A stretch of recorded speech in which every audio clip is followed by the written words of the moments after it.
کچھ لوگ کہتے ہیں جناب اللہ کے سوا کسی سے مدد نہیں مانگنی چاہیے.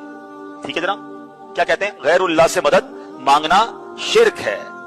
قرآن کیا کہہ رہا ہے؟ اے ایمان والو, نماز اور صبر سے مدد چاہو. نماز اللہ ہے؟ جواب دیجئے نا.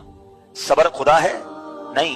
تو جب نماز اور صبر سے مدد مانگنے کا قرآن حکم دے رہا ہے تو اس کا مطلب غیر اللہ سے مدد مانگنا تو شرک نہیں ہو سکتا.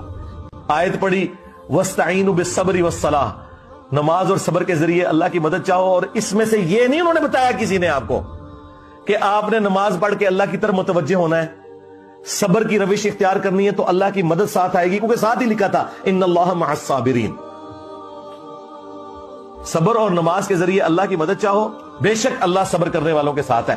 جو اللہ کہہ رہا تھا وہ نہیں انہوں نے بیان کیا, انہوں نے بس کے ٹکڑا لیا وَاسْتَعِينُوا بِالصَّبْرِ وَالصَّلَاةِ اور کہا دیکھو اس سے ثابت ہوا کہ اللہ کے علاوہ بھی کسی سے مدد مانگی جا سکتی. اور اللہ نہ تھا تہاڈی سوچ ہوتے. قرآن کی تعریف کرنے والے لوگوں, غداروں, عزتیں اویل کی ہیں تم نے رسول اللہ کے نام کے اوپر, سواریاں سوار کی تم نے مکے اور مدینے کی آوازیں لگا کر, اور پھینکی جا کے اجمیر میں, بغداد میں اور دیوبند اور بریلی کے اندر. غداری کی ہے تم لوگوں نے اپنے نبی کے ساتھ. غدار ہو تم اپنے پیغمبر کے صلی اللہ علیہ وآلہ وسلم. نماز اور صبر کی روش اختیار کرے گا اللہ کی مدد اس کے لیے آئے گی. اس میں سے غیر اللہ کی مدد کہاں سے ثابت ہو گئی؟